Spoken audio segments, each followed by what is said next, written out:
Hello, I'm Rose Diamond from Tribe in Transition. And today I want to continue my series where I'm exploring inner peace and how we can spend more of our time in a state of inner peace. And I'm doing this today, particularly in the light of all the global events that have happened this week with the inauguration of Donald Trump, which will be affecting all of us in one way or another.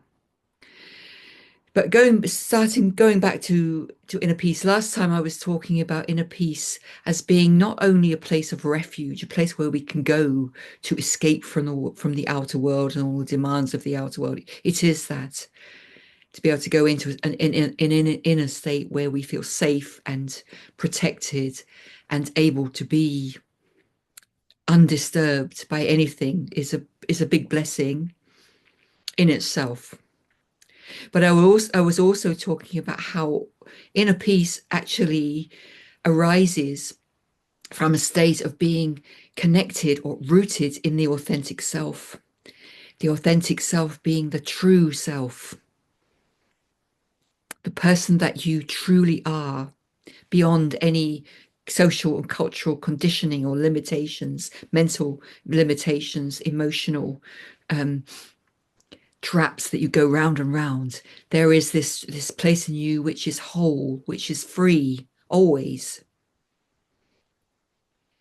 And cultivating inner peace is a way to connect with this authentic self. And when we're connected with the authentic self, we become very strong and resilient because we're grounded, we're connected with the earth. We are in that place in ourself which is in balance, which is in harmony, which is flexible, which is not easily knocked over. And when we're in this place, it means it's a state of alignment. We're aligned, the mind, the emotions, the heart, the soul, the spirit, the body are all in alignment, ideally, in this state of inner peace. It's a beautiful place to be. It is the place to be. I think of it as coming home to the self. So, as well as being a place of refuge, a place of connection with this alignment and strength, it's also a place where we can connect more with our sources of creative inspiration and empowerment. So, I use writing a lot as a tool for transformation, for connection, and or meditation. It's possible to connect with the ground, with the earth, to feel our connection with the earth energy, the earth that's always there, supporting us, holding us, nourishing us, feeding us. And we can connect with the intelligence of the earth. We can bring that intelligence up through our body and express it outwards. We also can connect with the intelligence from the cosmos, the infinite spirit, infinite space, timelessness, the mystery, a place of expansion from which new inspiration comes. A more expansive perspective comes when we open our crown chakra to the cosmos and allow the inspiration to come through us. And we can also connect more from a state of inner peace with our heart. We connect more with our connection with all other humans and other beings, with our compassion, with our love, with our courage. And we can connect more with that part of us that we call the soul, the place of inner guidance, our unique inner guidance and purpose. So when we're in a state of inner peace, all of this becomes available to us. Connection with the earth and the earth intelligence, connection with the cosmos and the inspiration from the cosmos, connection with the heart and our connection with all other beings on the earth, and connection with the soul, which is our own inner guidance and inner purpose and direction. This is a lot. This is a lot. It's a huge reservoir of treasure trove of gifts here that can become available when we're in a state of inner peace. And it also means that we're no longer alone. As soon as I connect with the earth or with the cosmos or with other, my connection with humanity, I'm not alone. So often our stress, when we're stressed, we become very contracted and we start to imagine that we're separate and we're alone and we have to do this on our own, and we get very frightened and confused. But as soon as we come into this very grounded, settled, aligned state of inner peace and authenticity, we know we're connected with everything. We know that we not only do we not have to do this on our own, whatever this is, but we can't do it alone, that we're part of the interconnected web of life, and that you and I are bringing our own individual piece of that. And that piece is crucial. So going back to the inauguration of President Trump at the beginning of the week, which is one example, one kind of big example of events that happen in the world that impact us. I don't live in America, I live in the UK, but nevertheless, we're all impacted by this. Things happen in the world that I have no control over, that you have no control over. I didn't choose this. Something is happening in the world that I didn't choose, that I don't want, and that my values are not aligned with. So what do I do in response to that? Who am I in response to that? When I first heard that Donald Trump had been re-elected as president, I noticed I had a response that was very different from what I would have expected. I became very calm and very alert and very centered. I just immediately went into this place of connecting with the authentic self. And I made a decision in that moment that I'm not going to be disempowered by fear. Even if there are people out there doing things that I didn't want them to do and that I don't like and that are actually very scary, I am not going to give up my power in the face of that.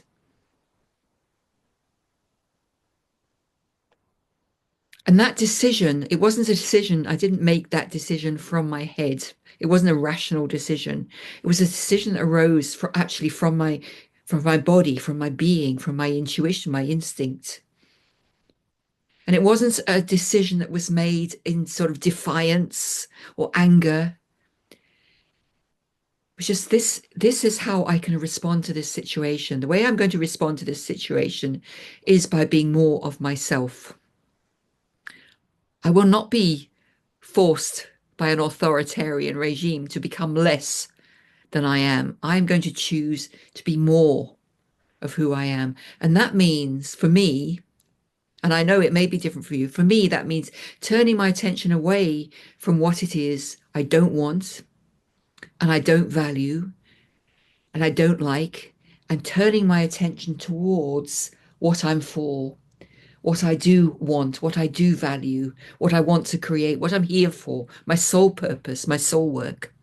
That's the decision. That doesn't mean to say that I actually do keep an eye on what's going on in the world. I listen to news, and I listen to commentary, and I attempt to do that from a state of non-attachment, which doesn't mean to say I don't care, but I'm trying to say not attached to my emotional reactions. I don't want to waste any energy against authoritarian regimes.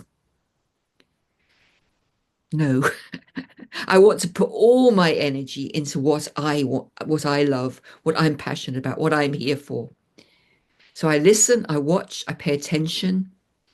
I'm informed by the news coverage, which of course isn't always the truth. And then I get on with what it is that I'm here to do, which is right now, this is an example of what I'm here to do.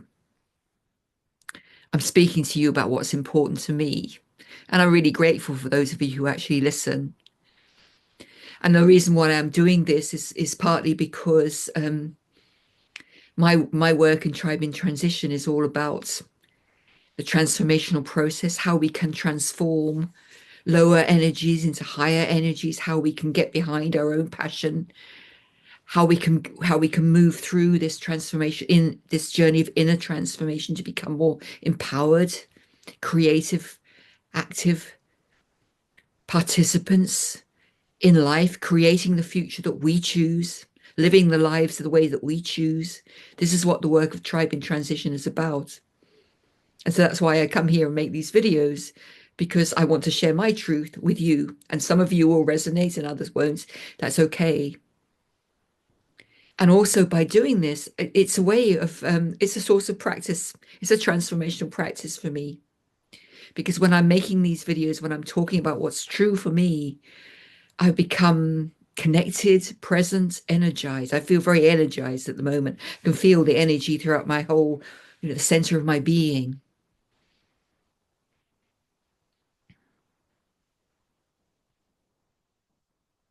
So inner peace is a choice. And of course, it's not easy. It's not easy to stay centered and aligned and balanced and non-reactive and purposeful when we're faced by, really scary things. I don't even want to name them. You know what they are, I'm sure. It's not easy to stay in this state of inner peace. It's a practice. And I think the reason why I was able to make that in the moment decision, not go into reactivity, not go into fear, but actually decide who I'm going to be in response to this. I'm going to stay empowered, was because I've been practicing training my mind, bringing my mind home for the last 35, 40 years, bringing the mind home to the authentic self, to this alignment with all of life.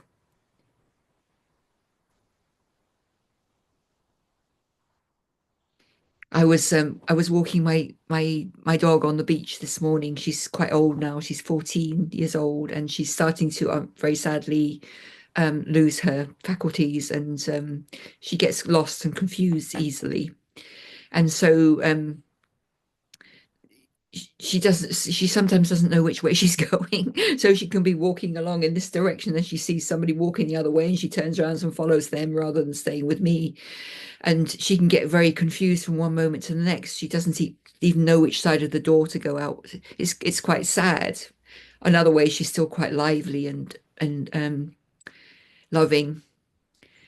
But for me, when I saw her doing that this morning on the beach, it was an example of how the mind is. Our minds can be very unruly, very wild. They don't want to go their own way. And often that is a way that distracts us from what we're really here to do. It distracts us from our purpose. It distracts us from our feet. Oh, look over there. Oh, what about if I go that way? Oh, now I'm. And suddenly the mind has taken us in so many different directions that we lose our sense of direction, that we lose our sense of self, our sense of purpose. And so the transformational process, as far as I'm concerned, is about training the mind to come home to self, to come home to soul, to come home to connection. The mind needs to be put in service to our purpose, not to be the one that's in control. In fact, the mind can be just as much an authoritarian as anybody out there. The mind can really, most of us beat ourselves up far more than anybody else ever does. We criticize ourselves. We tell ourselves we should be perfect. We tell ourselves what we can and can't do. That's the mind out of control. The mind needs to be brought home. I've got my hand on my heart, so it's about connecting the mind and the heart. The mind is a beautiful tool. We are so blessed to be human, to have these amazing tools at our disposal. The mind is a beautiful tool. It's capable of genius. It needs to be connected with the heart and the soul and the body and the earth and with the rest of humanity. It needs to be put in service to our work in the world, our soul work, the reason why we're here.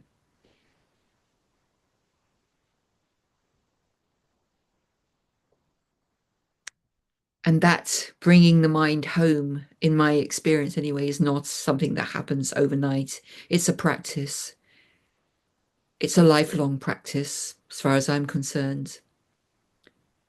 But when we do practice regularly, and my philosophy is a little bit every day, a little bit of consciousness practice every day, whether that's meditation, writing, qigong, tai chi, yoga, being in the gut, whatever it is, being in nature, something that brings you very much still and into focus, focusing the mind where you want the mind to go. If we do a little bit of that every day, consistently, then when we're faced with something which is shocking, a crisis, a shock, a loss, the mind is already trained to come home and not to go rushing off, not to get too scared, not to get so angry that we can't, or frightened. The mind comes home because we've trained it to come home, because this is where the mind actually feels safest and most comfortable. So training the mind is like training a dog or a horse.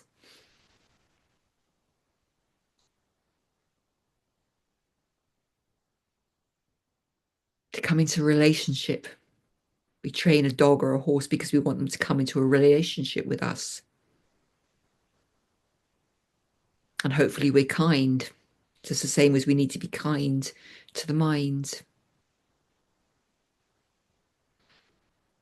So I think that's enough for today. Thank you for listening. So what I've been talking about is bringing the mind home and the enormous blessings that we get when we do that, the gifts that are available to us right here, right now, just sitting in a room, simply by starting this process or continuing the process or being faithful to this process of inner connection, inner peace. Thank you.